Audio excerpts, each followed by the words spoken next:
the CentreSteer podcast, a podcast by, for, and about Land Rover owners. Welcome to the CentreSteer podcast, podcast number 140 for November of 2024. CentreSteer is a monthly podcast for Land Rover enthusiasts, hobbyists, and owners around the world. This month, we talk with Rebecca and Bryce Oliver of West Coast Overland. They are active in the Pacific Coast Rover Club, having participated in the Northwest Challenge and many different women's runs. They talk to us from inside of their vehicle, so please be aware there are a few times when Rebecca's audio some mic bleed, and it doesn't last long, so stick with it. It only lasts for pretty much a few seconds, but there's a little bit of mic bleed in the audio. We did our best. Pax did his best and to clean that up. I am John Costage, and joining me are fellow owners enthusiasts, Harold and Morgan. Welcome. Hey, yeah, thanks for having me. Dixon is out on medical leave or something. He just is not able to join us today. He's not feeling well. Thanks to our Patreon and Buy Me Tea subscribers for their continued support. Patreon supporters receive bonus content, including 10 questions, our Land Rover-oriented question and answer lightning round. I'll post Rebecca and Bryce's in about 10 days to Patreon. And if you wish to support the podcast, you can do so through Patreon, and we also have some items to sell in our shop. These make excellent gifts for your Land Rover enthusiast, podcast fan and enthusiast. We have some stickers, and we have t-shirts. We have the special logo we did for the 100th episode of the podcast. So we have those available out on the website through the shop. Be aware there is a limited stock of some sizes. We're trying to clear out our store here of those items. And Harold will be handling fulfillment of some of those. So if you have a newer Land Rover that isn't leaking an appropriate amount of oil, you may be able to provide some special instructions to get a drip of the type of oil you would prefer. Harold could add some from his shop floor, is what you're saying? Oh, yeah. I can supply any sorts of stains that the new owner should want. Yes, absolutely. I can throw in some rusty metal, too, if you really want to get the whole experience. Oh, perfect. Next is our North American Events Club calendar with Dixon. Even though Dixon is out this month, there's right now not much going on, as it is the holiday season here coming up. There's not much happening in various events. A number of local clubs are having like holiday parties and stuff. So I would suggest that wherever you are on this planet, that you interface with your local club. It's a good opportunity to meet up with them if you haven't done so. Excellent point, Harold. Just enjoy the holidays with your local friends. It's a great way to get out and share some leftovers from the upcoming holidays, or get yourself extra stuffed beforehand and share the oil stains on your driveway. Exactly. Yeah. Yeah. This is definitely a good time for some helpful wrenching with club members as well. Or make some new friends that can show you how to go off-road and challenge yourself and learn how your vehicle works and operates. Especially if you intend on attending some of the winter events up in this hemisphere, like the Main Winter Rump. You might want to get your vehicle prepared and make some friends who will help you with wrenching or recovering in your pre-runs. Yeah, that's a good point. We do have the Main Winter Rump coming up. There are some other events coming up next year. I think SCAR is going to happen in April. MAR, of course, the OVLA birthday party is coming up. And I can tell you that ANARC is planning on having 2 ANARC-supported events next year. Those details are being sorted out as we speak. And there's also going to be an ANARC training event for club members. More on that is coming very soon. In fact, it may be announced shortly after the podcast comes out. Waiting to iron out some specific details for that. But there will be an ANARC training event where you can learn about recovery and trail etiquette, and that will take place in New Mexico. As I understand it, this is for representatives of the various clubs to send a person or two to learn these things, and then they bring that knowledge back to their club? Absolutely correct, Harold, yes. Each of the member clubs of ANARC will get the opportunity to send 2 people to the event. If not all the clubs send somebody, we'll open it up to other club members. Sounds cool. Could be a nice reason to to get your local club involved with Anarch as well, if that's something that would be helpful to your club. Yeah, one of the things trying to sort out is potentially some discount for club members to attend the event. That's one of the things being ironed out right now, which may have already been ironed out by the time this gets posted. It's going to be, I think, a really good training session on recovery. It's taking place at the International Four-Wheel Drive Association that Bill Burke is part of or started. And it's going to take place at that location. And it's going to be 3 8-hour training sessions per day and hands-on activities, food's all taken care of, lodging's all taken care of, all for the same price, plus this training that you'll get. And yes, Harold, you are correct. The intent is to take that back to the clubs. Some things we've seen over the past year, especially, everyone seems to have noted that trail etiquette seems to have fallen. Folks don't understand the basics of when they go off-road, keeping people in sight distance, don't go too fast, don't go too slow, comms, and those kinds of basic trail knowledge. Etiquette and manners are lacking everywhere on this in society, not just through the trail, but yeah, definitely trail etiquette. But there's 3 8-hour sessions per day. I'm assuming they're going to run concurrent and not like around the clock. Yes. Yeah, correct. So you have to choose one of the 3. No, it's all the same for everybody. Oh, okay. I think it's Just 3 different instructors, probably. yes, sure. I'm not 100% sure. Everyone will be participating in the same sessions. Okay, so it's not like you pick a certain area you want to focus on. You'll get everything. You're just going to be split up into different classes. Or you're all in the same class and getting all the same instruction. I'm not 100% sure about how that will be split up, but it's 3 days. You'll get all that instruction. Okay, Cool. More about that is coming up soon. So why don't we now get into the news? We will talk about Land Rover stuff, I assure you. But I think the biggest news that's happened what we're here for, is it not? It is, but we have to talk about Copy Nothing. What is Copy Nothing? Copy Nothing is the new Jaguar reimagining, rebranding video that they put out a couple days ago, or maybe now, by the time you hear this, it'll have been like 2 weeks. And wow, it's my immediate response. Well, why don't we just read a little bit about it first, then we'll talk about it. And this is from The Guardian. The boss of Jaguar has defended the company's move away from traditional automotive stereotypes after a clip of its new advert was met with a barrage of vile hatred and intolerance online. This week, Jaguar Land Rover, the luxury UK car maker owned by India's Tata Motors, posted a 30-second clip on X featuring models in brightly colored clothing set against equally vibrant backdrops without a car or the company's traditional cat logo.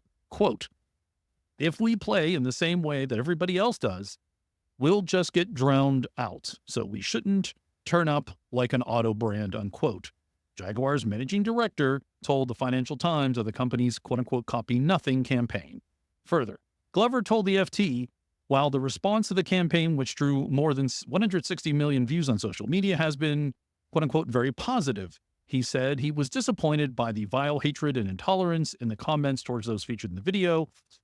Another quote by Jerry McGovern, Chief Creative Officer, "This is a reimagining that recaptures the essence of Jaguar, returning it to the values that once made it so loved, but making it relevant for a contemporary audience," unquote. James Ramsden, the executive creative director at the London design agency Coley Porter Bell, said the rebrand was a radical reinvention of a business wanting to appeal to a new generation. Quote, "It's just a shame it walked away from some of the iconic, treasured, and beautiful icons that have occupied the brand's DNA for generations. If you're going to break the mold, you better have one hell of a range of cars, full of innovations and shape language, with a new buyer experience ready to roll. This will wait to see," unquote. So hopefully that's a good overview. It just still seems like doublespeak, though, because they're talking about copy nothing and do everything new, but yet then Jerry's talking about capturing the essence. And how do you do that at the same time? I completely agree with you. It does seem to be doublespeak of, no, we remember the past and we're echoing what made it well in the past, but we're making a complete break, changing everything about the brand, new logo, design, shape, all that's gone away. Yeah, and it's a very strong continuation of what is very much Jerry's style, and it's very common for the UK and Europe as well, and in general, art and modern design, that it's very minimalist. New logo. They've removed the leaper. They have dropped both the A's in Jaguar to lowercase a's. They're using a very basic modern sans serif font. Do you know what that logo, the new word logo looks like to me? It almost is palindromic. It is, but it also reminds me of Gucci. And Yes. Gucci is a luxury brand. And my thought, as soon as I saw that, I thought of Gucci, and I'm thinking, oh, they want to move upscale and be the super luxury brand. And they think And that's Gucci, very much in Jerry's wheelhouse to emulate things like that. Yep. Yeah, which again goes against the copy nothing. You know, Yeah, in a way. who knows? Maybe having the both A's lowercase will help reinforce the Jaguar, not Jaguar, but we may never know. Yeah. Yeah, there's just a lot that sort of I'm just looking at like the way they're doing the J and the lowercase r. It looks like you could flip it upside down and it would almost say the same thing because the R is like an upside down J. It would be useful if it did something like that with Land Rover. So when it rolls over in the woods, it still looks upright on the logo. But like all the Jeeps that say, if you can read this, flip me right side up. And Jeep has that similar thing with the J and the P. Speaking of Land Rover, this is very reminiscent of what Land Rover did, or what JLR, the Jaguar Land Rover, did on April 1st of 2023. April 30th, excuse me, of April 2023. 30th, Land which is Rover Day. which was World Land Rover Yeah. Day, the 75th anniversary of Land Rover's its birthday. The day it was debuted, the Series 1, what became the Series 1, was debuted at the Amsterdam Motor Show. And that was the day they chose. That was the day they chose. And I'm repeating that on purpose. And my tool that I use to clean this up will now delete that. I have to go back in and manually add that back in. And that was the day they chose to announce the house of brands, and they were dropping Land Rover from putting it on the vehicles. They were dropping that as a nomenclature. Yeah. And this has a In honor of the birthday of the brand, we are killing the brand.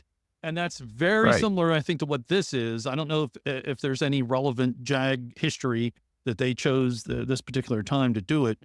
But man, this is definitely, they're making a break from the past. And if there's anything you thought about in the past about the brand, we are pushing that aside because we're going somewhere new and somewhere different. And you're probably not the person that is going to come with us. We want new audience. And that's exactly Jerry's attitude about the Defender. And his defense of the new Defender was, we're not after the people who bought the old Defender. They already have what they want, so we don't care about continuity. And it's the same way with Jag. They're going after an entirely new customer, way upscale. And so again, capturing the essence and the values of the original Jag, that's BS, because Jag was always a value proposition. It was always a premium performance at a mid-range price, and it's not going to be that way anymore. And since they're going full electric, It's going to be medium performance electric at premium price. It's the other way around. right? Truthfully, electric almost comes across as the great equalizer for performance. It It's is, but I'm really just all saying how much you- within the Yeah, electric good. world, there are different levels of performance, and I think they're going to probably be in the middle somewhere of the electric performance.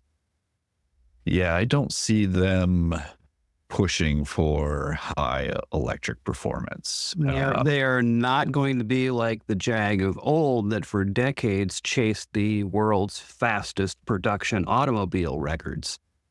You Right. just have to And look I at think that's- Rolls-Royce. What happened to them? Rolls at one point was participating in races and rallies and such, and then they moved up the premium and they focused on that Bentley luxury more premium. than Rolls, but yeah. Yeah. I think Jag's doing Well, the and same thing. Yeah. And I think part of it too is that's part of what feels extra double speak to us, is knowing that they're not going to go for the heritage of, even as Harold said, the sort of best performance at a mid-range price, but they're not even going to be shooting for best performance. They're probably going to be shooting for the best design. That is what they feel. Don't forget Well, they're but copying yeah. nothing. Jerry wants to design that ballpoint pen that's so beautiful you have to own it. That's his language. He's focusing on looks and what it looks like, And the fact that it's going to be so damn expensive that it's going to be exclusive. So the people with money have to have it because it's so exclusive. It's not about how it drives at all. Yeah.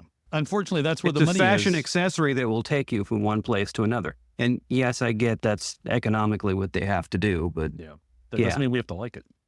no, we don't. Right. And again, it's not what Jaguar ever stood for in the past. I think part of what I've been mulling over with this is the difference between this or I guess not different, similarities between this and the Defender refresh. They had a whole line of Range Rovers and everything that they kept producing while they were refreshing the Defender. They also had the horrible flop of the DC100 concept, and they're getting very similar feedback in many ways as to just the rebrand and the ad as they did back with the DC100, but they're clearly not going to be able to do a full rethink like they did with the Defender, where they said, we got to put this on hold for a few more years and start over if it doesn't. I think there's a difference there in that I think the DC100 was deliberately bad just to incense people and generate a buzz. So that when the real one came out, they were just so relieved that it wasn't the DC100 that they were interested in it. I think the difference between Jag and Land Rover and the rebrand is Land Rover was still doing relatively well. They were bringing in profit and money, and they had the luxury, if I can use that word here, to take a model offline and wait a couple years like they did and then bring out something brand new. Whereas Jaguar, they weren't selling well for whatever reasons. They were not selling well. Right. And so they're basically have turned the tap off. They put no money or effort or investment in in the vehicles, let alone in marketing them, that they're hoping that people forget about what Jaguar was in the past, and now come out with something new. I think the big difference there between the two marks in this rebrand. I think you're right. I think it's easier to come up with a clean slate when people don't remember what the old slate looked like. Right. They were happy that I think I'm it just wasn't really selling. glad that they're launching their first model as a car. Yes. Not an SUV. Yeah, that's, I guess, a follow-on article here is and let me read this for you as we move into this part. This is Jaguar serves up first glimpse of its new brand-defining electric GT, and this is from Road and Track. Right now, Jaguar is taking a, let's call it strategic break from making sedans, but it's promising to come back to the market soon, and it'll do so with a sedan. This photo comes from Jaguar Land Rover, so in spite of the camouflage, it's not a spy shot. Think of it as the first drop in the long tease leading up to the official reveal in Miami next month, which will be December of 2024, followed by production sometime in late 2025 or maybe 2026. Since the details are clearly obscured, what can be gleaned here is proportions. It's a long-nosed, short-decked, four-door Grand Tourer with a steeply raked windshield, big wheels, and tires. The nose is blunt and it looks dang wide. The initial impression here is of a Chrysler 300 that's been run through a pasta roller several times. I'm sorry, I forgot about that line. The long nose and short deck is that is a styling cue from the Jag of old. I thought the same thing. I'll give them that. Yeah. I will give them that.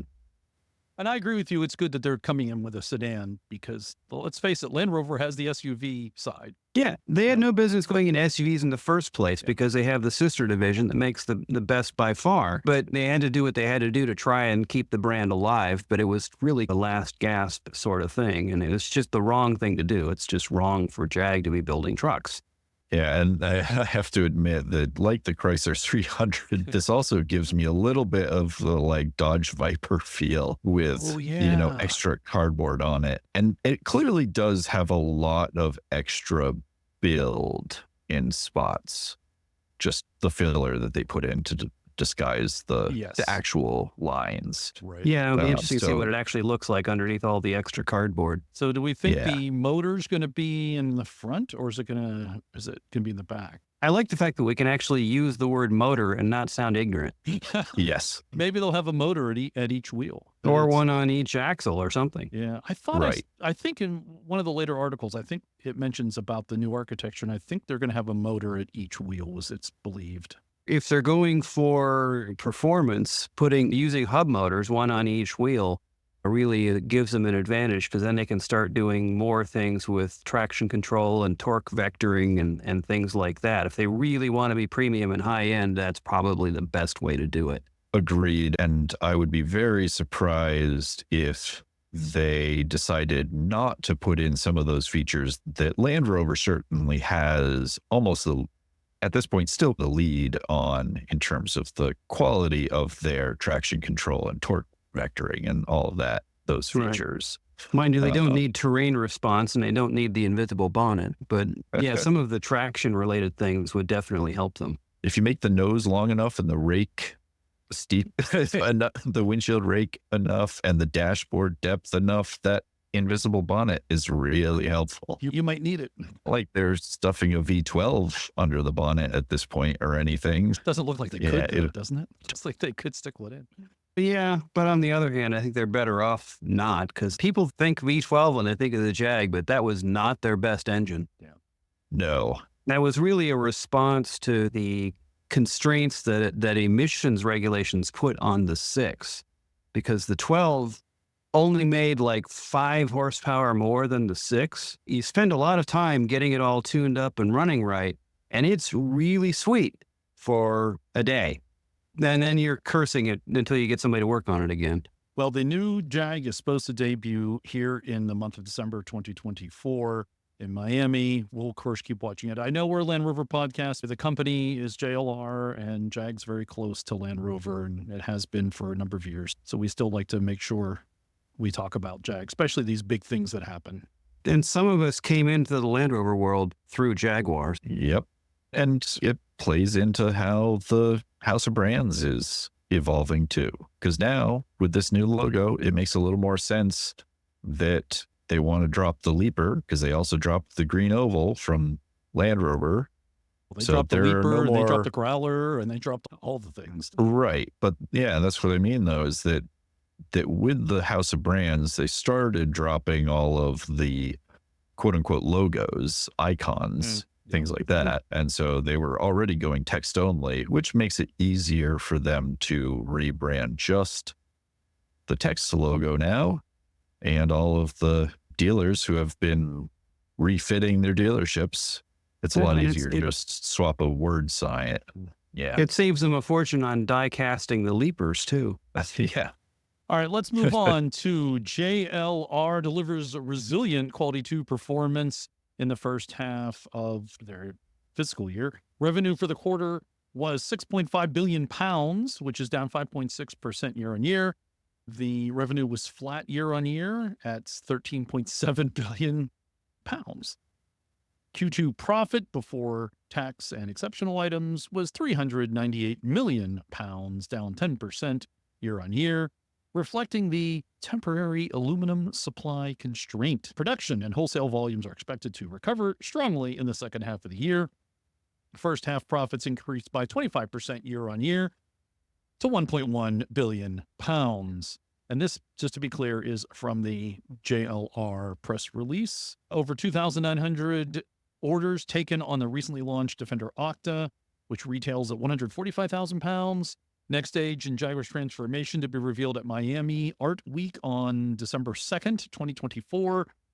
New Range Rover Electric continues to generate strong global interest with over 48,000 clients signed up on the waiting list. 11,000 Range Rover SV and Range Rover Sport SV models sold since launch, including the new Range Rover Sport SV Edition 2 and a collection of 5 Range Rover Sport SV Celestial models retailing at £215,000.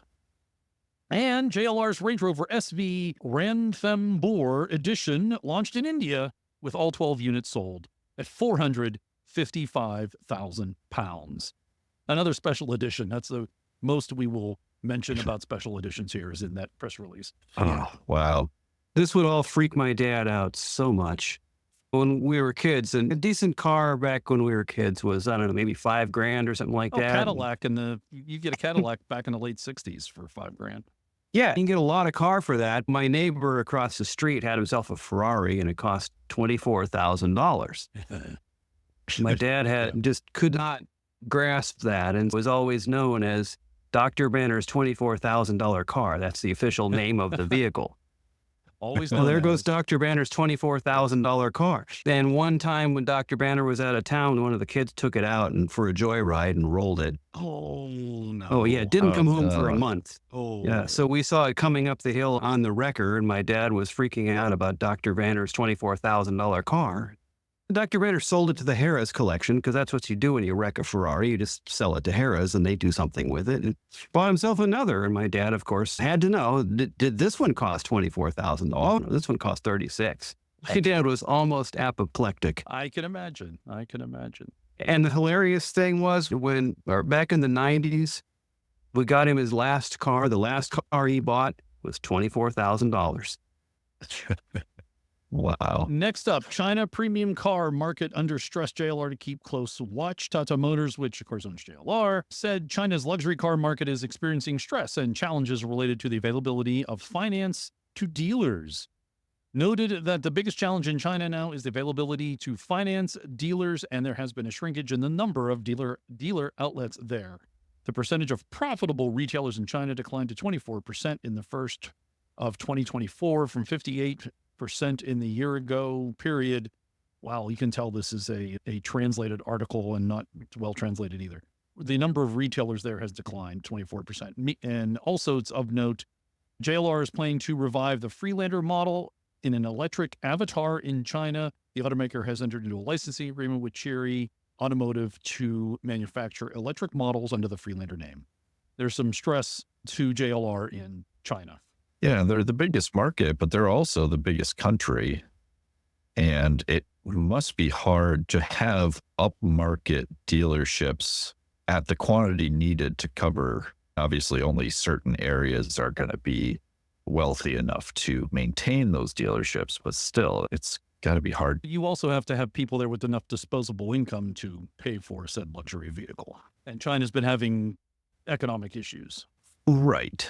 But also, as JLR tries to move more upmarket, that means the cost of stocking your dealership is that much higher. And probably one of the reasons why they're going into this deal for the Freelander, because it's probably a cheaper vehicle overall.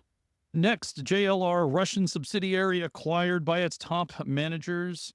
The assets of the JLR Russian subsidiary, which was called Jaguar Land Rover LLC, have been acquired by a company belonging to its senior Russian managers.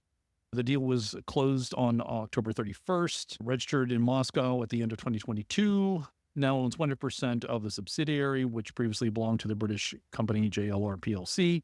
One note here, the company's revenue on the Russian market, this is JLR, peaked at more than 60 billion rubles in 2014 when it sold around 21,100 Land Rovers and 1,600 Jaguars.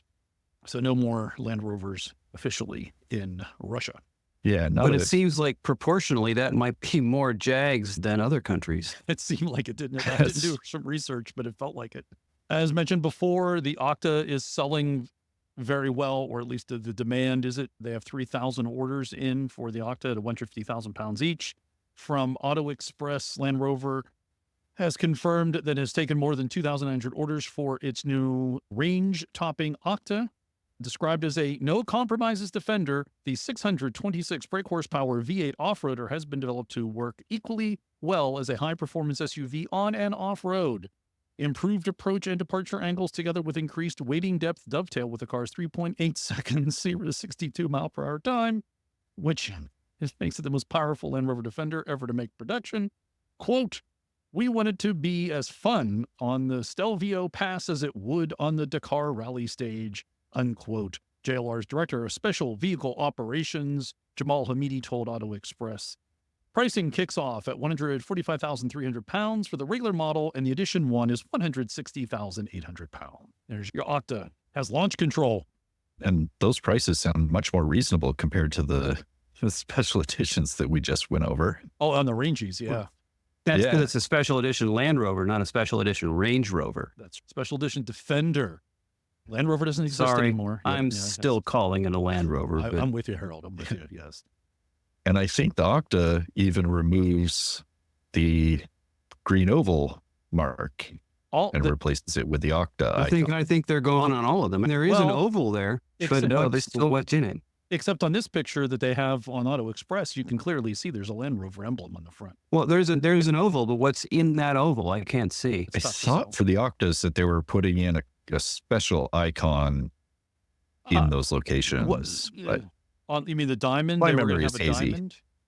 Yeah. Yeah, I think that's inside the vehicle. I know there was one on the steering wheel somewhere, but I think maybe they just haven't gotten to removing the Land Rover yet on this one. I don't know. Maybe they'll issue a recall to bring it in where they remove that. Maybe it's the one Land Rover logo that will remain. Right. All right. Next is the JLR recalls nearly 17,000 older Range Rovers to fix suspension problem.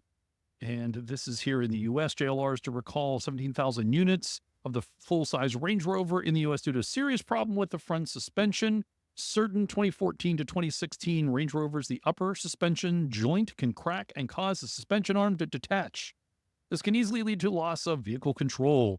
Even if the problem affects older models, it's important to spread the word as it contains a safety issue. JLR is not aware of any accidents or injuries related to this problem. As part of the fix, the dealer will inspect the front suspension if necessary, install a retaining bracket, or replace the ball joint. This will all be done free of charge. Owners will be informed by mail starting January 3rd, 2025, so they can make an appointment at a workshop. But you're letting our listeners know if you have a 2014 to 2016 Range Rover, you might want to inspect that yourself, especially if you're going to be taking some trips here. Because the least helpful sentence in there is that it can easily lead to loss of vehicle control. Yes, I can tell you, if any of your suspension pieces detach themselves, you will lose control of the vehicle. Yes, especially front suspension. Because that affects steering as well as stopping. Yes. Next, the electric variant of the Range Rover Sport caught for the first time near Nurburgring. Land Rover is preparing to offer the electric power variants of the Range Rover models, and the Sport EV joining the Range Rover EV and the Range Rover Velar EV spotted earlier. Photographers caught the Sport uncamouflaged for the first time. There's an obvious explanation for the decision. The electric variants of the Range Rover and the Range Rover Sport will not differ visually from their ICE counterparts. The Velar, on the other hand, will be a completely new model. Land Rover has said the reason to keep the design under wraps for now. It also reflected in their production timeline, with the former EV models starting their careers earlier next year, whereas the Velar will have a longer development cycle. Looking closely at the Range Rover EV prototype, the most obvious distinctive feature is the partially enclosed grille that mimics the one found on the Range Rover EV prototype. That's the full-size one. The lack of the exhaust system at the rear is another hint. The grille is not the only element connecting the full-size Range Rover EV and the Range Rover Sport EV. The entire electrical architecture is identical, including 800-volt battery pack, electric drive units. This makes sense considering both models are built on the same modular longitudinal architecture, MLA, also shared by the combustion models. Finally here, the EV variant will add a vastly improved traction control system, leveraging the electric drive's advantages. By controlling the electric motors individually, the Range Rover Sport EV can instantly distribute torque when needed. It's not a metaphor, as the car maker claims the reaction time will drop from about 100 milliseconds for the ICE models to as little as 1 millisecond. This makes the Range Rover Sport EV an even better off-roader than the ICE models. You'll never have a human driver who will have reaction times down to 100 milliseconds, let alone 1 millisecond is 100% undetectable to a human. There are some professional drag racers that have reaction times that would be under 100 milliseconds. But yeah, your average person. Not much. No, you're right. Not much. But it is possible. Yeah. But I'm still stuck on their statement where they say that the electric variant will not differ visually from the internal combustion version. And that may be true for three sides of it. But if you're following behind, I find that lack of tailpipe quite disturbing. Indeed. Next up is the sleek new Range Rover Velar EV, due to launch in spring of 2016. JLR will launch the first electric SUV based atop its new EMA platform in spring of 2026 and expected to be the Velar. The marque's first EV will, of course, be the full-size Range Rover Electric due next year. That flagship model and the Range Rover Sport, which we just mentioned, will use the same MLA underpinnings as the current ICE vehicles. while smaller SUVs will use the new electric first EMA architecture. It's expected that EMA will be used for electric replacements for the Discovery Sport, the Evoque, as well as the smaller Defender Sport off-roader, and a second-generation Velar, which is the only one to have been spotted testing so far. And that's what you see here in the photos in camo, which, if I may say, looks somewhat like potentially the new Jaguar. Yeah. I find it interesting that they've extended the camo to the grille because it's electric. Who cares? They can block that with whatever they want. That's true. But yeah, you're right. And it may just be the scheme of the cardboard that makes the Jag and the Velar look similar. We'll have to see when either one of them's unwrapped. Yeah, I definitely did a double and then a triple take comparing those articles. Like, which one am I looking at? Did I just misread? Did they grab the wrong photos? No, they are definitely different vehicles, but from the side, that the lines are Velar very similar. has the rear end looks very similar to the Jaguar, but maybe, you know what, maybe they added something extra to the Jag just to do this to us. I think they did that to hide the fact that the Jag actually is a car. They tried to add some stuff to make it look less like a car. And really wasn't the Velar supposed to be more of a road rover, the more car-like? Yeah, the falling roof line gives them that, but yeah. Yeah. And the low profile in general. Yeah, Jerry likes the low profile in the back, doesn't he? Putting 3 inches of lift and big knobby tires on a Velar just somehow seems very wrong. Next, the Defender TRЄK retailer competition returns for 2024. Teams of Defender retail staff channeled the brand's Embrace the Impossible ethos in customized Land Rover Defender 110S vehicles, competing through various challenges in the rugged terrain surrounding the Land Rover Experience Center, Quail Lodge, and Golf Club in Carmel, California. The competition will host retailer teams from across the U.S. and Canada, comprised of 4 members per team, spanning multiple job roles, including sales, service, parts, and technicians. The qualifying trails took place between November 6th and the 15th of 2024.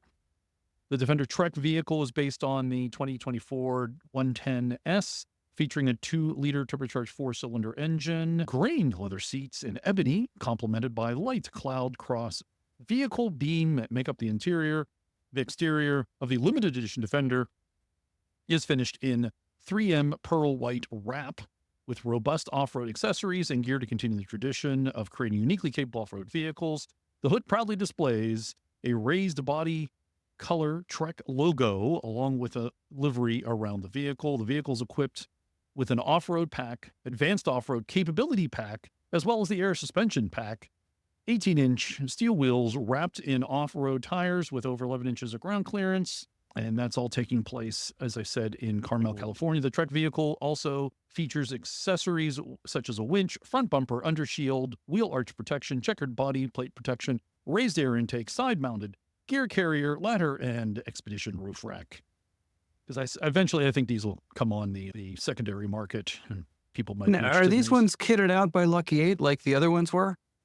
That is not mentioned here, but I think they have been in the past, but it's not mentioned here in this article, press release. And the color seems to vary wildly from what Lucky 8 normally would do. Yeah, but it's entirely possible that some of the accessories that they used to build them are at least still Lucky 8, if not actually assembled by Lucky 8. I would think that if you're talking about a corporate contract, Lucky 8 probably would do what they were told to do or getting paid to do. Yeah. Just seems to me like they might have less creative input in this if they were the ones doing it. But you're right. They developed a lot of those products that were bolted onto the last one so they could be supplying that stuff.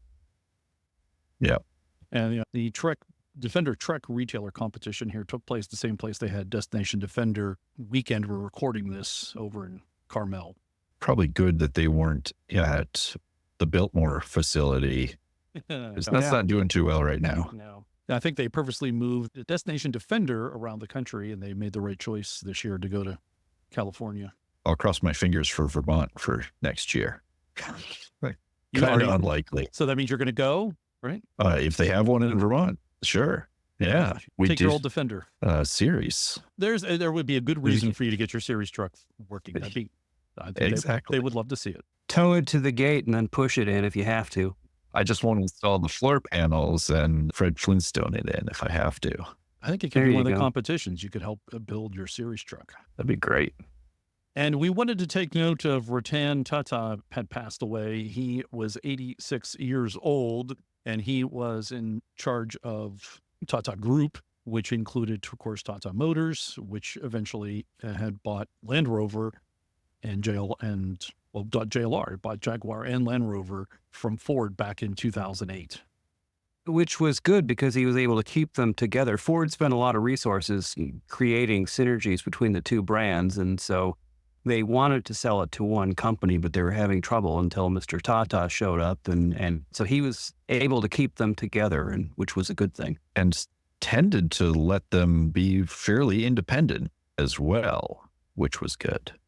And yet still supported them and pumped money into it when needed. But yeah, not making a lot of demands for changes that were against what the company stood for. So this is what happens when you have an enthusiast with enough money to make things happen. Yes. He owned also one of his other companies was India's largest producer of steel. So he had the resources to back up what he said. I think it's also important to note, I think he let the people that worked in those jobs to do their jobs and it seems like he didn't, let me put it that way, it seems like he didn't exert a lot of influence or pressure on them to do it his way. Hire good people and then let them do their job. Yeah, and it helps that JLR was a very much smaller set of companies as well. So it was a little more affordable for him compared to some other brands, but still very much needed for them to get the capital to not only keep operating, but really improve upon the sort of solid base that Ford left them with.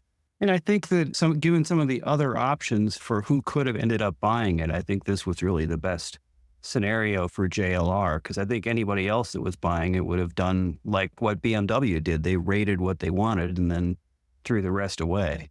And it could have been the end of JLR as we know it had someone else bought it. Right. Back to our opening news story, they could have split up Jaguar and Land Rover, and Jaguar would have died off a long time ago if Land Rover hadn't been doing well. All right, moving on, we have some stories about celebrities and Land Rovers. And I was listening to a podcast and I heard Jessica Lange being interviewed, and she mentioned how she rode in a series truck.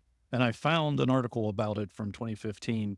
In the spring of 1968, Lange took a class with a young photography instructor named Jay Hines. It was a class that opened the doors to her new adventuresome life. Skipping ahead here, in May, they went to Paris to see the Cultural Revolution firsthand, but the chaos and violence were more than they had bargained for. Hundreds of people had parked near the Arc de Triomphe and just left their cars to make a blockade. People had taken chainsaws and piled up tree limbs at the bigger intersections at the major arteries of the city were then cut off.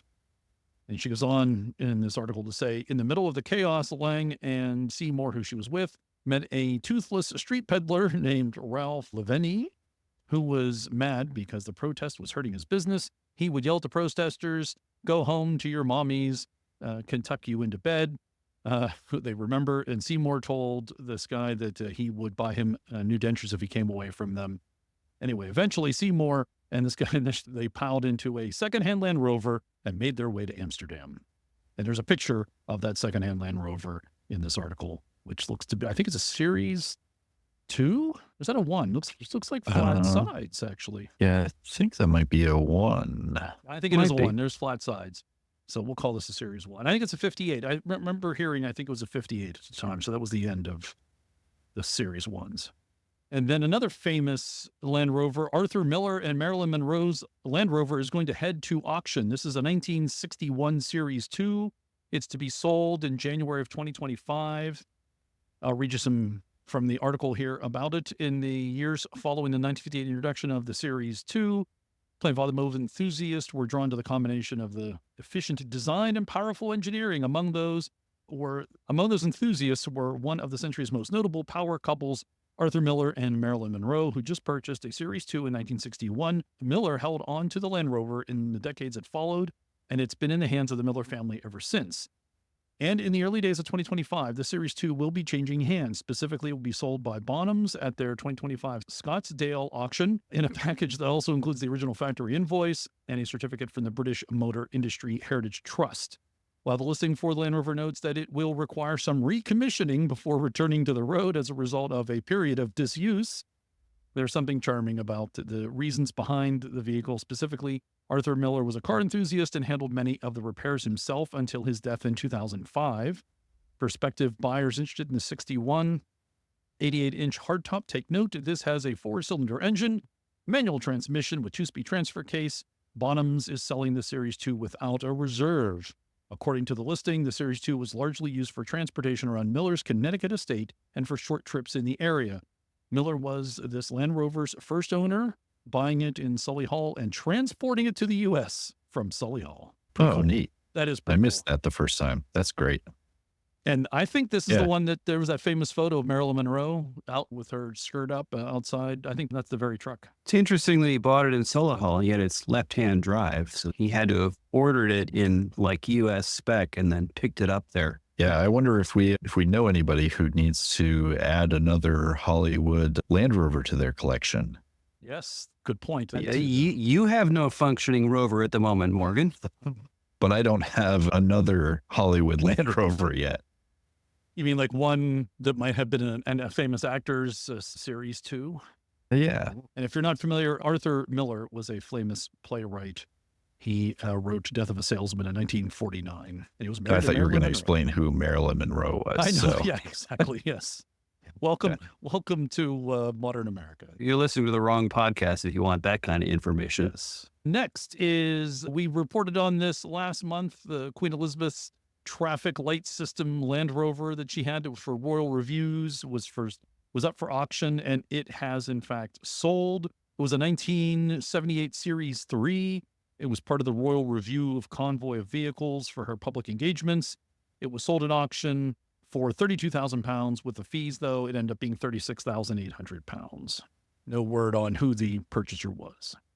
That actually doesn't sound that bad for what it is. A fully restored series truck will bring that much money anytime. And the fact that it's got royal provenance, yeah, it seems like a bargain.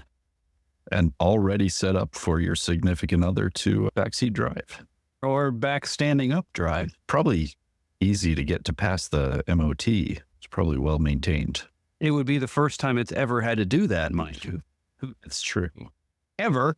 And next is the reborn Land Rover Series 1. This is one of 25 examples of Land Rover Series 1 that were restored in-house by JLR as part of its exclusive reborn program. This process saw it restored to exacting original condition as though it were a brand new Series 1 rolling off the production line. The vehicle is now being offered for sale, with the bidding expected to extend into the low 6 figures.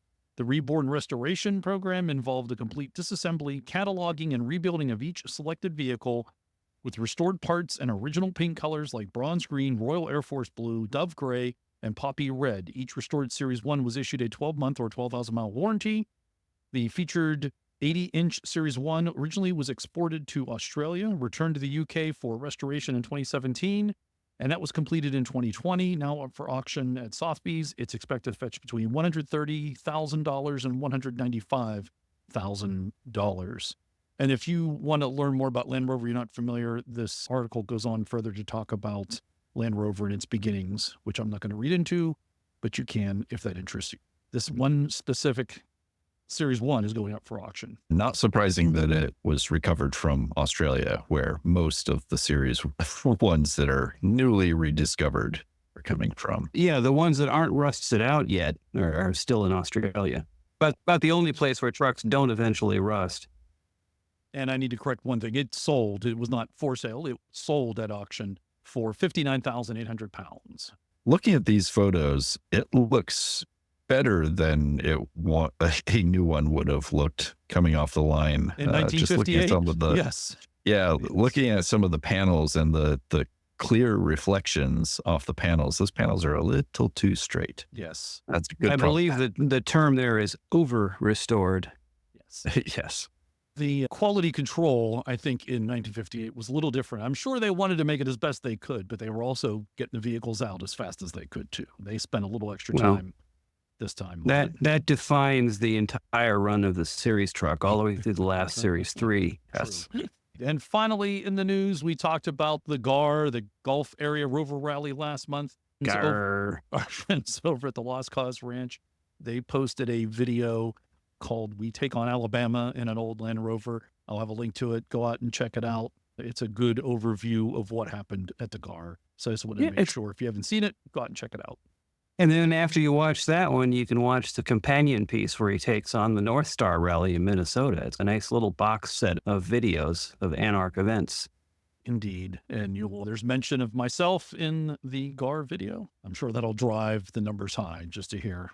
Oh, yeah, because everybody wants to line up to hear your name get called. That's right. Exactly.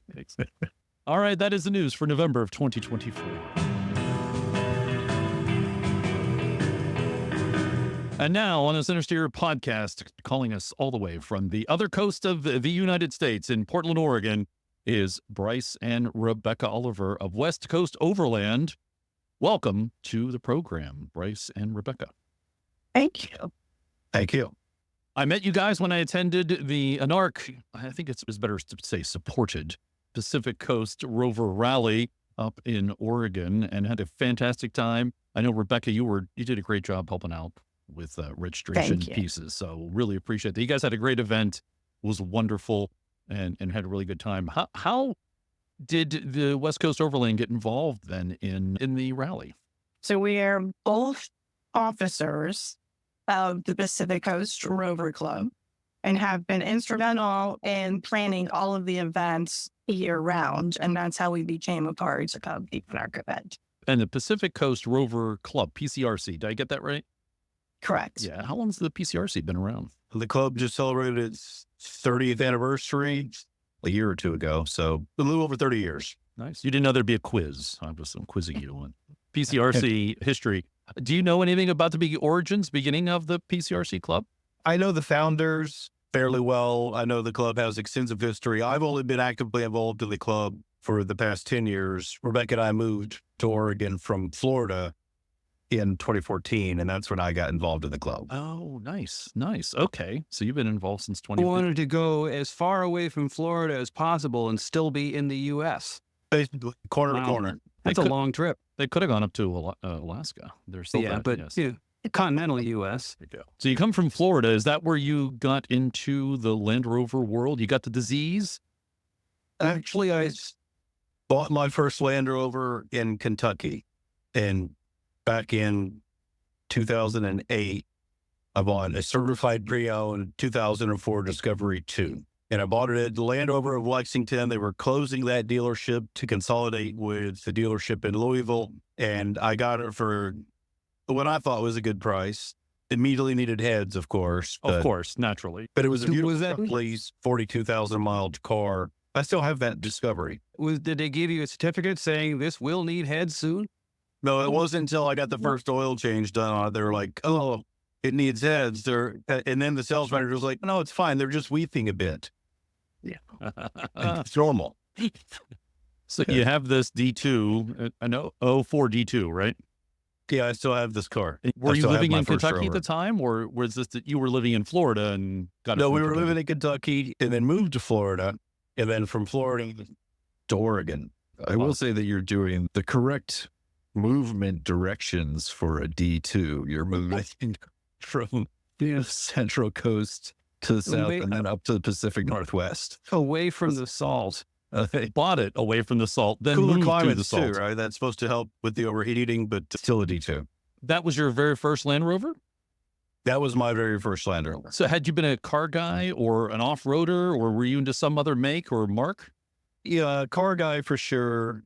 Always a car guy. I mean, from the time I was a kid, I was a total gearhead. Really more into sports cars and then motorcycles. I raced motorcycles for a bit. And then we had kids. And it turns out that off-road driving is the most fun you could have at 2 miles an hour. Yes. So I switched from track days where when we were early in our relationship, Rebecca used to come to the racetrack with me and she'd keep my lap times But once we had kids, that was not as kid friendly. So we switched gears and then been hooked on Land Rovers ever since. It was all about the family situation, moving you to the Land Rover world. Yeah, I always liked them. I always thought they were cool. There was just this romance about the brand that really resonated with me. I love that a Land Rover is never out of its element, whether it's a classless vehicle, whether you're a farmer or a head of state, you're always in the right vehicle if you're in a Land Rover. Whether you're going to the opera or traversing the Serengeti, it's still the right vehicle. I was always really attracted to, and I thought that was a lot of fun. And then it's funny, I had limited myself to more reliable vehicles earlier in our relationship. We had gaggle of Lexuses and so forth. And Rebecca found this BMW that she wanted. And I was like, if you get the BMW, I'm getting a Land Rover. And so that was the deal that we made with each other. We've pretty much exclusively owned BMWs to Land Rover since. Nice. Rebecca, how did you get into Land Rover world? Was it because the one that Bryce bought, or did you come to it on your own? No, definitely came into it by the D2 that we bought. And then just being able to see the joy that it brought our family, especially our two boys, that really gave us, something to do as a family that we all enjoyed and brought us closer together. And so each Rover that we have owned since then has had some kind of special place in our harvest. What kind of work did you do on this D2, the 04 D2? Did you do any changes to it aside from, sounds like it needed heads, but after that, did you kit it out in any way? It's got an ARB front bumper and winch, Annibal roof rack, a KMR rear bumper, sliders from a guy that scammed a bunch of people on the forum. We won't talk about him, Yes. but I actually got my parts, so we should talk about him. But I'm sure he would. A lot of longtime listeners and longtime Land Rover enthusiasts, guys that go back 10 or more years, I'm sure heard about him and had some dealings. But yeah, it's lifted and roof rack, sliders, bumpers, the usual. Right. And what kind of adventures did you guys go on? And was this an off-roading vehicle, more of an overlanding, camping? Yeah, mostly off-roading. We didn't do a ton of camping. We liked day trips for the most part, especially when the boys were young. We had a lot of fun with it, but it's obviously has sentimental value to me. It's in between engines at the moment and hasn't been driven in probably 5 years, but I get asked all the time, oh, will you sell it? And it's not for sale. That's the correct answer. That is the correct answer. And it's stored inside. It's actually inside the shop. Sitting up there looking at you forlornly. I have, so I'm building a kind of a hot rod motor for something along the lines of what the guys at TWS are doing. So it's a 4.6 block. It's been bored and stroked. It's a 5-liter now. So it's got Chevy 305 pistons, forged connection rods from Keith Black Racing, custom ground heads. I just need to get it all put back together and put it in the car. And it was that D2 that we went to our next Land Rover, which is your LR3. And it's had a lot of things done to it. You've taken it to a lot of different places. Yeah, the D2, had a couple of D2s. So I never got rid of the first one, and then my LR3, and then Rebecca's had a Range Rover Sport. Now she has a new Defender. So she likes the new Defender, but she misses her Range Rover. The LR3, what model, make and model there? Obviously it's an LR3, sorry, but what year? So I have an 06 LR3, fully optioned HD package truck. Picked it up from the original owner a number of years ago. He was a customer, and it's a really nice truck, really well maintained. He loved the car, but he bought a bigger boat. And so it was no longer adequate for towing the boat. And so that's how I came down it. It was pretty much completely stock when I bought it because the guy I bought it from was not an off-roader.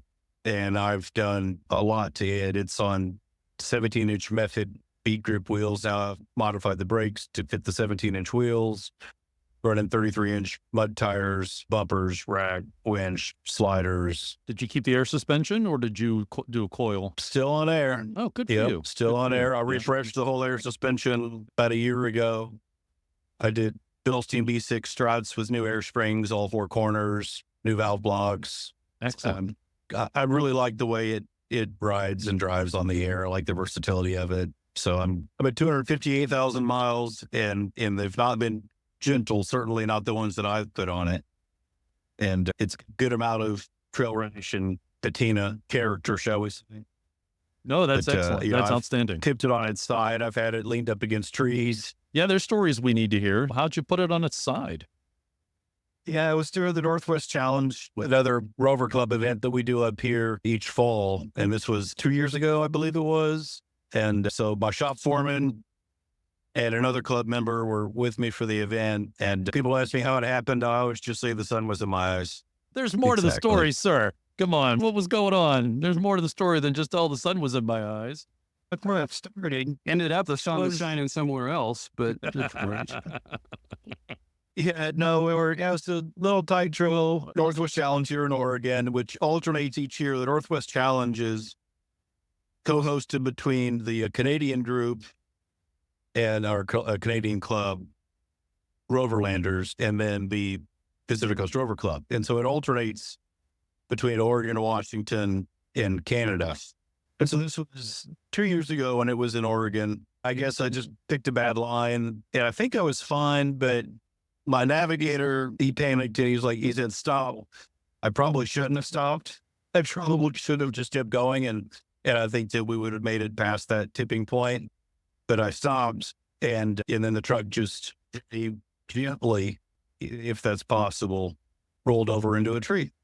Oh, wow. How So then bad we was the winched it back damage? onto all four.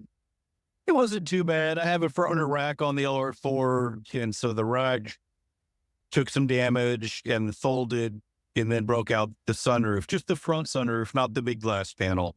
Broke out the front sunroof and broke the sunroof tray. Ultimately, I had to drop the whole headliner and replace the entire sunroof cassette. But I got one out of a much newer LR4 and for cheap, so it was not too big of a deal. I did give my front runner rep. I'm a dealer for front runner outfitters, and so I did give my rep some grief. Told him how disappointed I was that his rack wouldn't even support the weight of my truck. But you did winch it over and it drove it. Yeah, no, we winched it back onto all four, finished the event, camped that night, and then drove it back to Portland the next day. So aside All from in the all- sunroof, pretty much it was okay. Yeah, there's some body marks, but I'm not worried about those. All of those were well earned. Exactly. They're well earned. That's good trail damage that you can point to and show what happened. Great. Any other close calls in that specific vehicle? Yeah, that one stinks. I mean, that one stood on three wheels a few times. It's been a little tippy, but that was the only time it ever actually tipped over. I did do the original founder of the club, Doug Shipman, a super nice guy. You should have him on the show sometime. He does a run every year. He calls it the No Wusses Run. And it's New Year's Day every year. And it is invitation only. And it's, you should expect body damage. It's going to be that kind of run. And so last year we did it. I'd given him some grief. I'd done it a couple of years before. I'd done it several times in the past.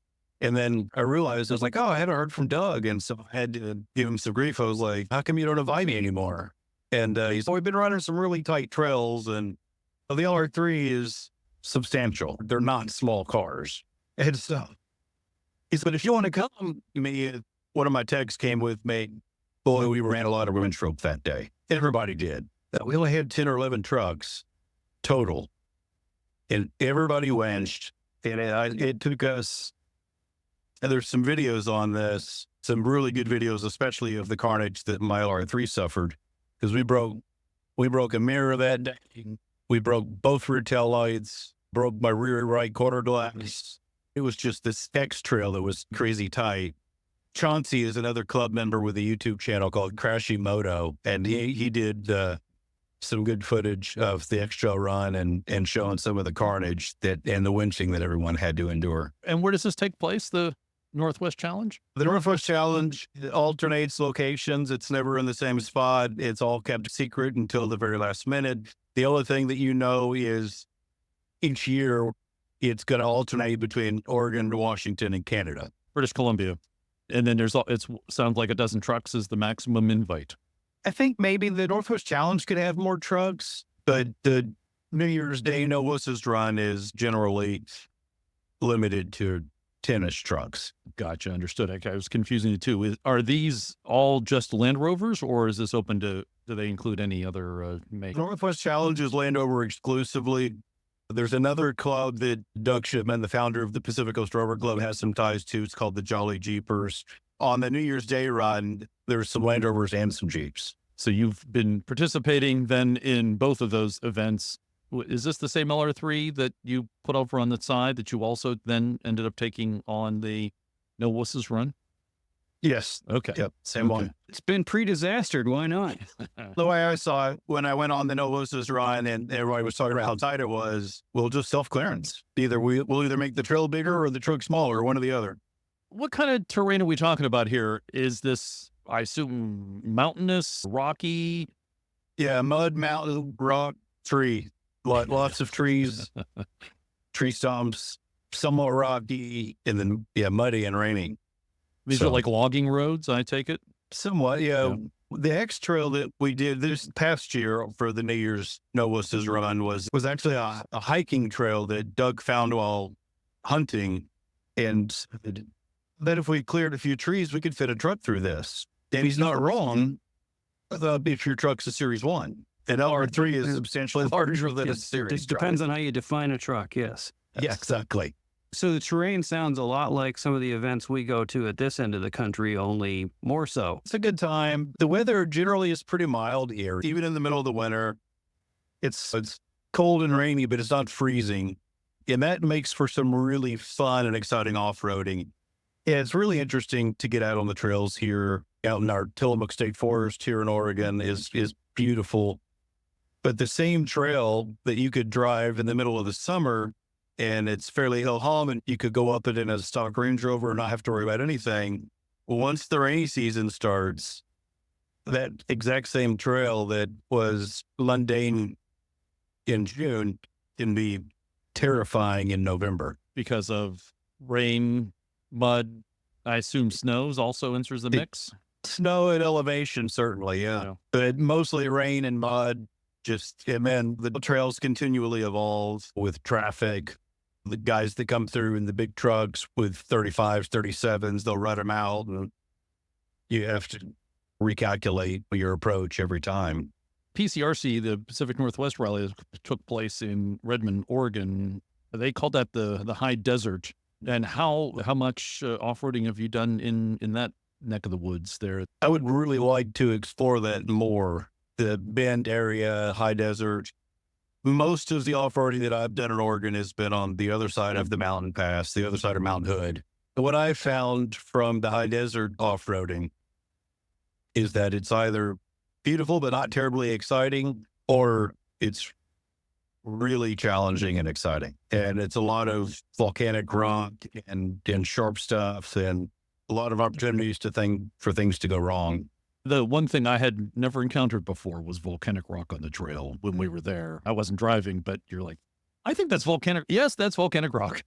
It's something. And it will something lacerate a sidewall very quickly. Yeah, and that happened at one point on the trail we were on with Bob Steele was driving. He not his truck, but one of the trucks behind us did that. Yeah. Just went right next to a volcanic rock. Everyone else made it.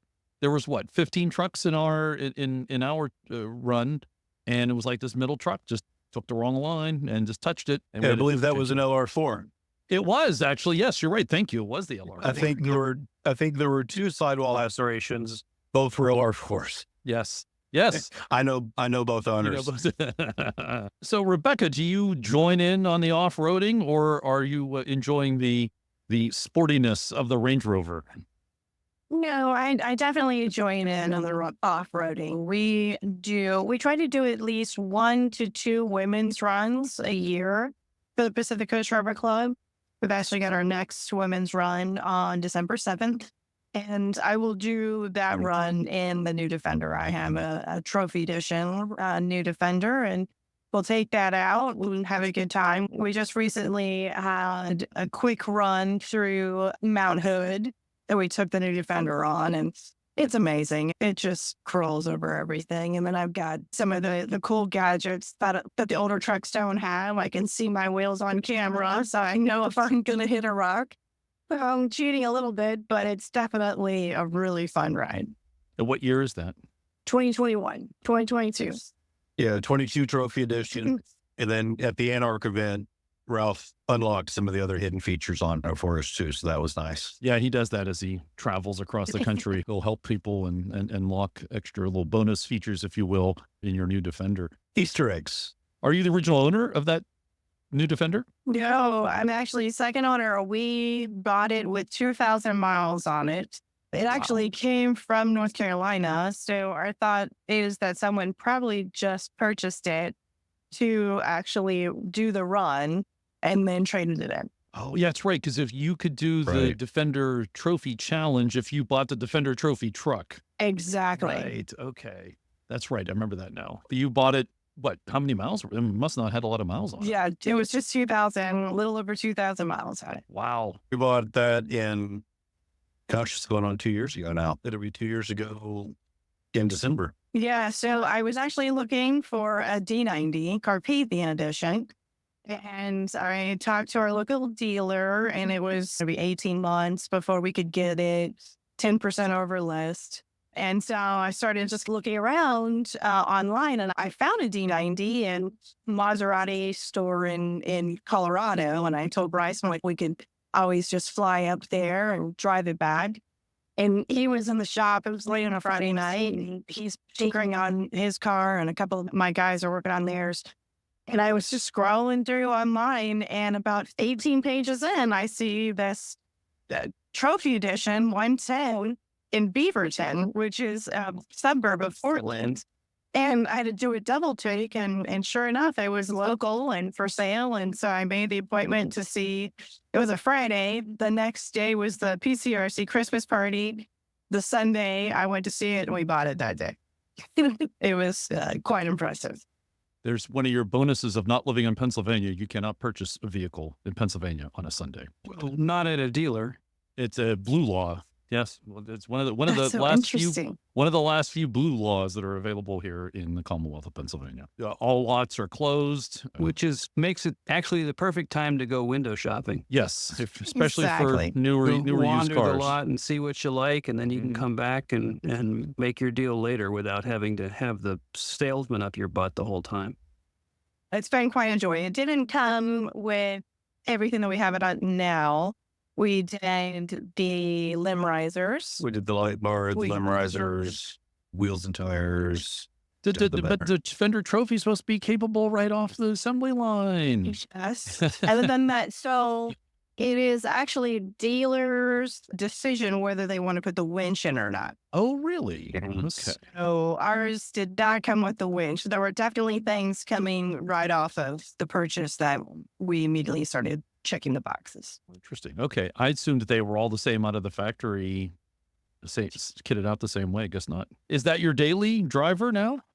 That is my daily. Sweet. It's a marketing mobile. So we've done as much as we can with our suppliers and make sure that we can show everybody what we can do when upfitting a Defender. It's been really nice just for me to be able to drive it and show it off. And we've been able to modify others' vehicles, other new Defenders in town based upon some of the upgrades that we've made on ours. Oh, and you were once asked if you were hunting elephants. Oh, yes, I did get asked once from an environmentalist if I was hunting elephants. Yeah. Yeah. Don't know any better. Yeah. Hey, if an elephant wanders through my yard, I'm going to hunt it. That's what I do. Yeah. Back to a little bit to the women's runs. What exactly are those, aside from in the name? But for those who are maybe not familiar, what's the thinking and the reasoning behind a woman's run?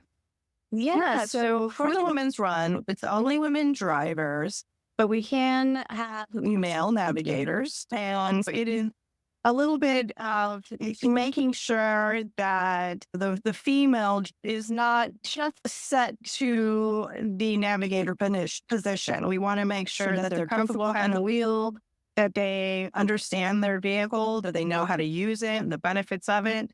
And so we've done a run that was a basic 101, so they can get used to what it is to be off-road. And this next event that we're doing will be a 201. So there'll be more aggressive run There will be maybe some various terrain where I We're going can. to end up on sand dunes. Yeah, exactly. So we may start in area where we've got more of that volcanic soil and might hit some snow, and then end at the coast, which will end in the dunes. So the one you're doing, is this like a one-day activity? You're looking at a weekend? Yeah, it'll be a 1-day activity. We start super early, 8 o'clock in the morning, and we'll probably be out of there at dusk. Basically, the forest to coast. Now, how many miles might that be? Do you have a sense of it or timing? I think it's probably going to be at least 6 hours. I don't actually have the mileage in mind. Right. This is one of the ones where I'm going to have another female club member lead because they were able to pre-run it. And then I'll be the caboose and make sure everyone comes up fine. How many trucks are you expecting? We're going to have maybe 12. That's excellent. Yeah. Oh, that's good. So it's going to be a really good. We've got a lot of husband wife combos and a couple of father daughter. Oh, excellent. That's great. Is this any connection with the barber toy runs that some of the other clubs do, or have you considered maybe doing your own barber toy type run? That would be phenomenal. I'm actually connected with someone that's very close with the barber toy run, and it was wonderful to have them at our event in Redmond, and would really like to do more with that event. This is just PCRC specific, and it was started when the early founders created the PCRC. We basically had a member that led these runs early on. Oh, so this has been going on for 30 years. Yeah, exactly. Okay, that's excellent. That's good to hear. And for the runs you've been doing, what kind of trucks are you getting? Are you getting everything? Is it more modern or the older heritage vehicles or combo? Yeah, all across the board. We had a couple of D2s. We had a D1 this year. So we'll have the new Defender. We'll have some D2s. We'll have a full-size Range Rover.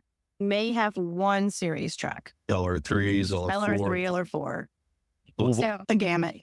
Yeah, the LR3s and 4s have become, they're so good in the price right.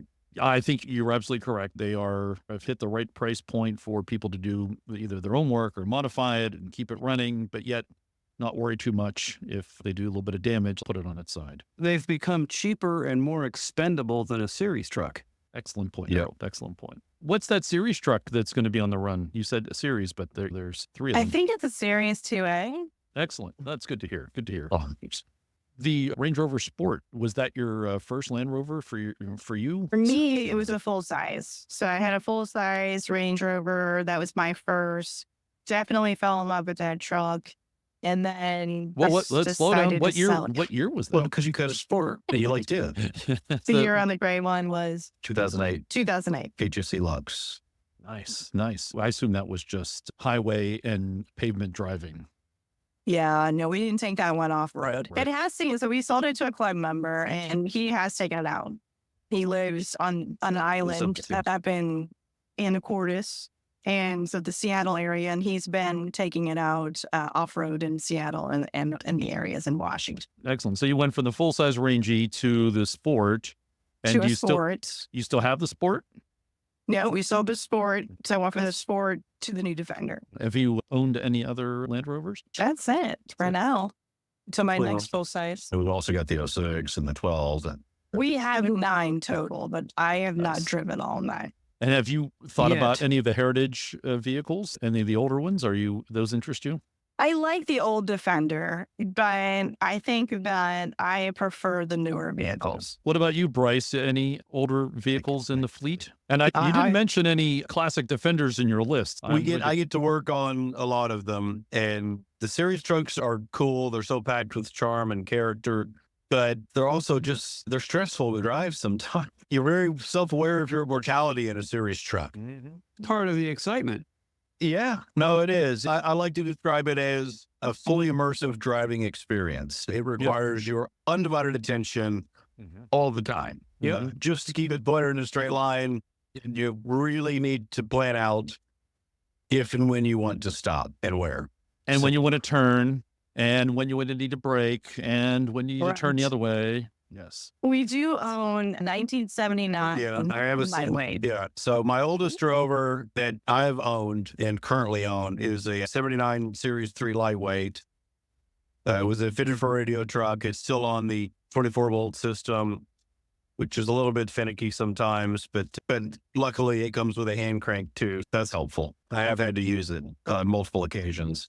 And you still have your arm intact? You didn't lose any fingers? Yeah, I did not dislocate my thumb in spite of my own worst efforts. I have an FFR 109 Series 3 FFR, and it now has a diesel, but it had the gasoline in it, and did try the crank a couple times. Yeah, I'm okay. Yeah, good That's signs for me. Give it up to a tow strap, but another Land Rover and bump started. But the hand crank will work.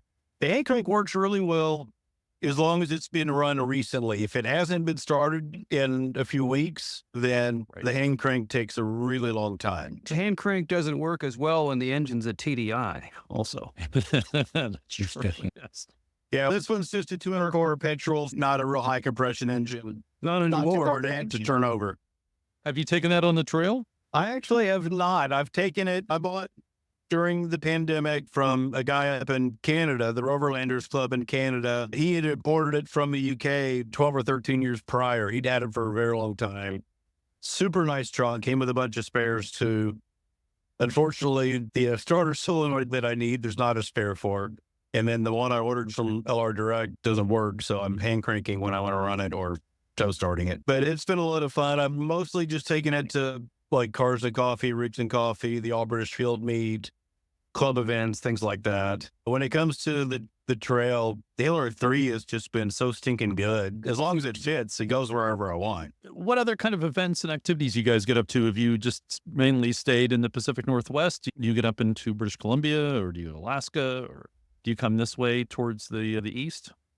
I would like to do more stuff like that. The issue for me has been, as an employee, I didn't have the time to do that. And now as an owner, I don't have the time to do that. So you're running the business. Yeah. Yeah. As far as events, when we lived in Florida, I was active in the Florida Land Rover Club, and I loved the spring and fall rallies. I've still got some good friends down in that area. I've still got some good friends in Kentucky and Ohio that I talk to, and I'd love to get back out there and do some more wheeling with those guys. I just don't know when. And so once if I can get the business built up and have a general manager, but right now that's me. Let's talk about the business a little bit. How did that get started, and what was the impetus for starting up your own overlanding company? Yeah, so I was the Land Rover and sprayer specialist for another large established shop here, very enthusiast-oriented shop here in the Portland area, and was generally happy there, but I felt undervalued. And I brought it up, and I made it a point, and they didn't do anything about it. And I was talking to Rebecca one night after work, and she's like, you know what? Forget that. We should just start our own business. We keep giving everything and so much of ourselves to build brands for other people. And the next day I come home, she's like, I started as a business plan. And then the next day I come home and she's like, I started building a website. And pretty much I was half joking when I said to her, it's like, you keep effing around, we're going to have to actually do this. And now here we are going on 3 years later and ahead of our projections that we use to get our startup loan. And it's been awesome. It's equal parts exciting and terrifying at times, being a small business owner. We don't take a conventional approach to how we pay our staff. Most mechanics or technicians are paid on flat rate, but I feel like flat rate pay is both punishing, or can be, to the technician and to the customer. And it incentivizes shortcuts. And the emphasis that I want, especially being an enthusiast-oriented, is on quality work and getting it done right the first time. I don't want the car to come back. I don't want the customer to have to deal with that.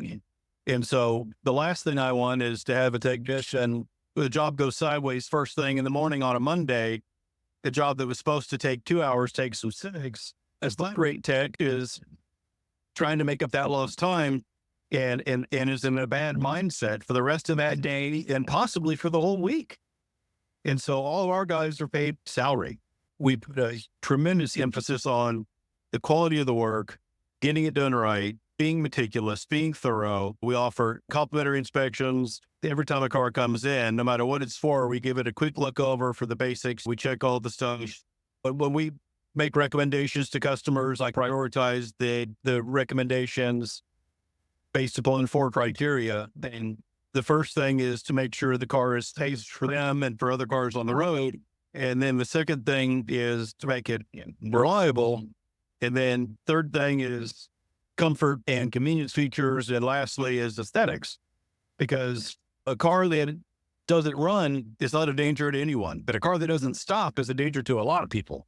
That's the way that we package it and present it. And it seems to be pretty well received. Our customers, we've got a whole bunch of 5-star reviews and a lot of repeat business. And we're just, and I'm not trying to get rich. We're just trying to offer a good service and good value. And our mission statement is really that I want people to love their car, and cars are going to break no matter what it is. Even if it's a Toyota, all cars break. But what I want is for my class to know that when the car breaks, they don't have to worry about it. They can bring it to me. I'll fix it, and then they can go back to enjoying their car. What exactly are you focusing on when you're working on vehicles? Is it just Land Rovers? Are you looking at just for off-roading or overlanding? So we're a full-service shop. We focus exclusively on Land Rover and Mercedes Sprinter. And we do everything from the boring stuff like oil changes and brake jobs to major mechanical repairs like head gaskets or engine and transmission replacement. And then we do the fun stuff like winches and bumpers and suspension and big brake kits and lights and that kind of thing. We do everything except we only do it on Land Rovers and Sprinters. Gotcha. It looks like you might need to update the website. It says Jaguars too. I dabbled in Jeff. And we also are trying to start dabbling in Grenadiers. Don't tell anybody. Okay. No one. Grenadiers seem to be picking up amongst the Land Rover crowd. Optimistic. I like them. I think they're cool. I know some people that have bought some. I've got some other customers that are very interested and excited and thinking about buying them. I haven't seen any yet, though. I've seen them driving around. I'm friends with the service manager at the local Ferrari Maserati Grenadier dealer. He's a Land Rover guy, as luck has it. He's a club member. They've only sold like 70 of them. And so that's just not many in the wild. Right. And they're only doing 5,500 a year for North American consumption. That's not a lot of trucks. That's less than half of what Land Rover is selling in new Defenders.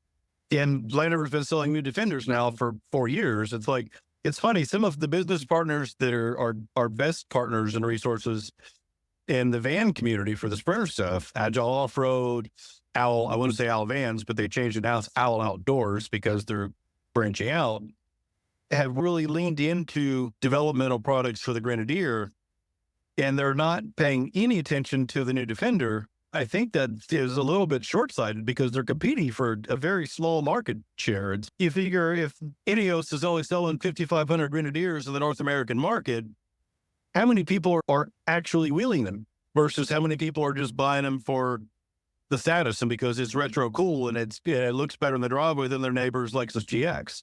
I don't know. Companies, and I've told them and their marketing guys that I think it's a missed opportunity not to be developing some new Defender product, but so far it falls on deaf ears. And you are right, Harold. I got muddled there, but you're right. Everything looks better than a Lexus GS. Not one of my favorite looking.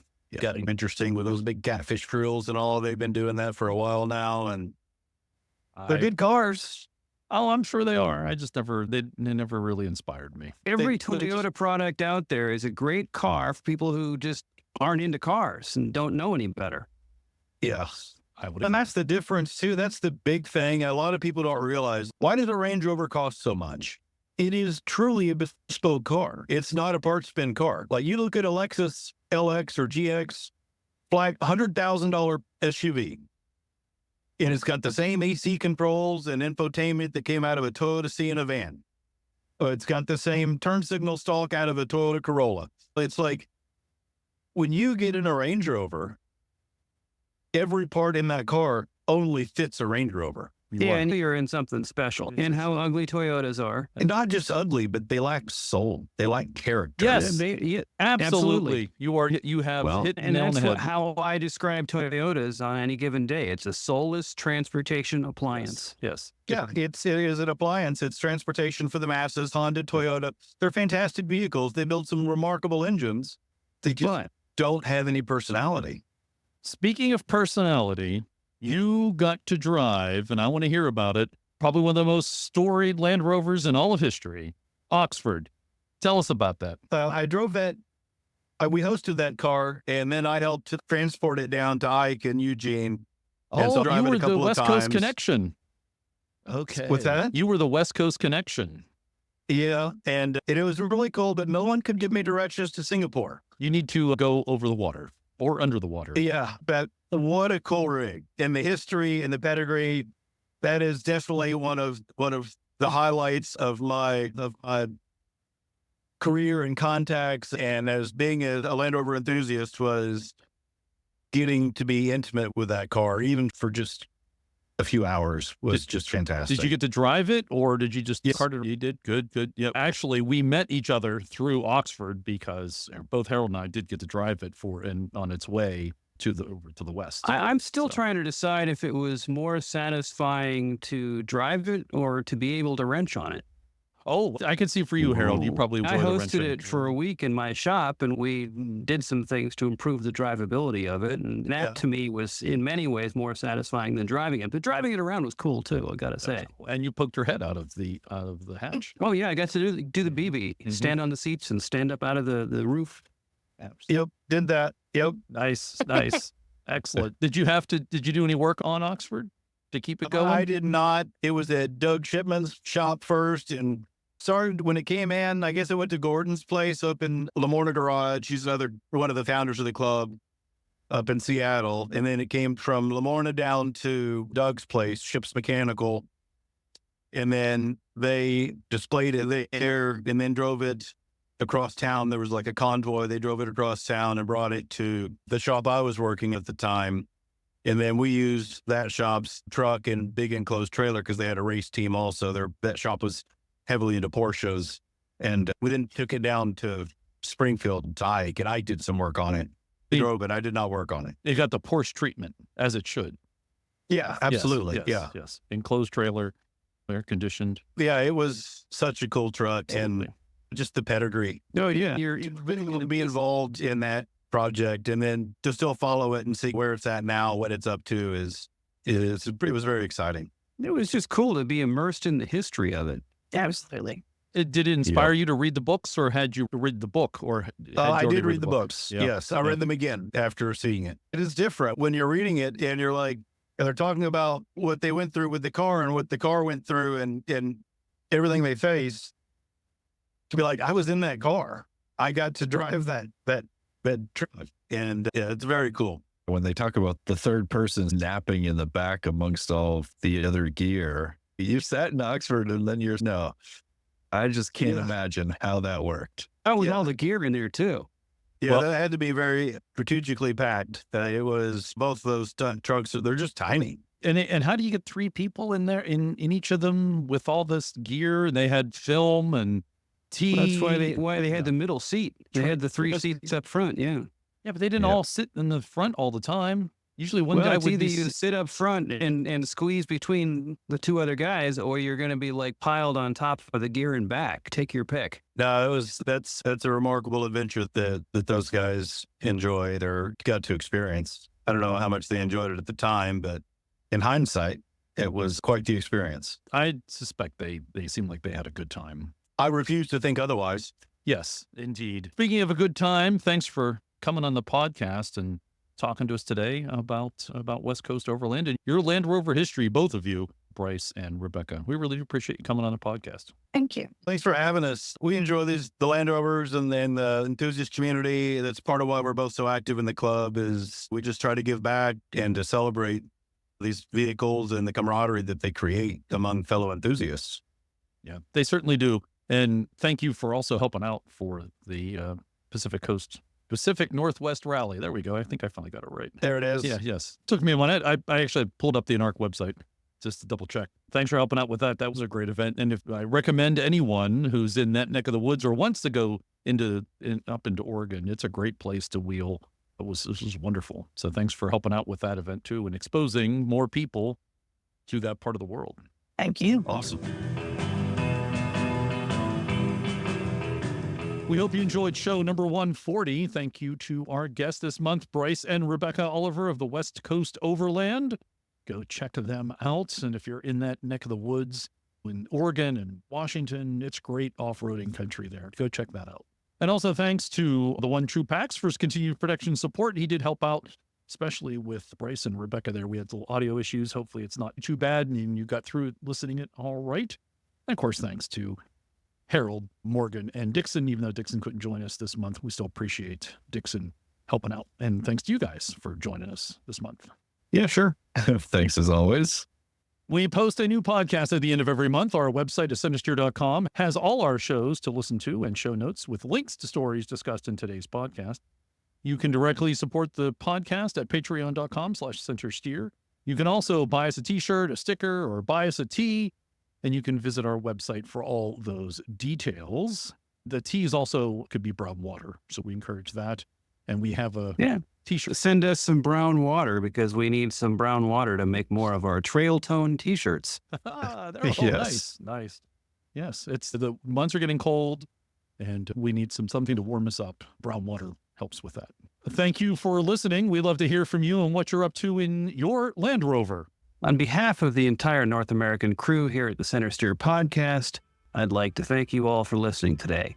We know you have a choice when it comes to your podcasting content, and we do appreciate your choosing us. Please take a moment to look around you for any personal items you may be leaving behind, especially in the overhead bins. Remember, some items may have shifted during the show. Please watch your step as you make your way past the heavily camouflaged Jaguar, and you may now resume your important things.